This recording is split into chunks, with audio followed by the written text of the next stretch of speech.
কি ফিলিস্তিন নামটা শুনে এড়িয়ে যাচ্ছেন? যান, এড়িয়ে যান। কেননা ফিলিস্তিন তো আর আমাদের বাংলাদেশ না। কোনো সমস্যা নেই, এড়িয়ে যান।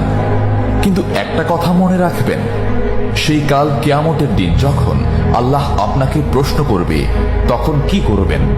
কি করবেন যখন জিজ্ঞাসিত হবেন যে কেন আপনি মজলুম ফিলিস্তিনদের পাশে থাকেননি? জানি উত্তর দিতে পারবেন না, কারণ আপনার নিজেরই জানা নেই এর উত্তর কি হবে।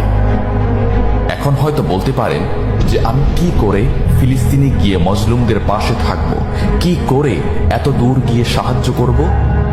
হ্যাঁ, এইরকম প্রশ্ন যদি আপনার মনে উদয় হয়ে থাকে, তাহলে অবশ্যই আপনার মনে অলসতা আর বজ্রে ভরা। এই আধুনিক যুগে অস্ত্রের চেয়ে পাওয়ার হচ্ছে মিডিয়া, তাই মিডিয়ায় বেশি বেশি করে তা প্রচার করুন। হ্যাশট্যাগের মাধ্যমে প্রতিবাদ করুন। এই ক্ষুদ্র প্রতিবাদ একদিন অনেক বড় প্রতিবাদ হয়ে দাঁড়াবে। বিজয় একদিন ইসলামেরই হবে ইনশাআল্লাহ। এটা আমার কথা নয়, এটা এই মহাবিশ্বের প্রভুর কথা। একটা কথা মনে রাখবেন, ক্ষুদ্র ক্ষুদ্র বালিকণা, বিন্দু বিন্দু জল গড়ে তুলে পাহাড় পর্বত, সাগর অতল।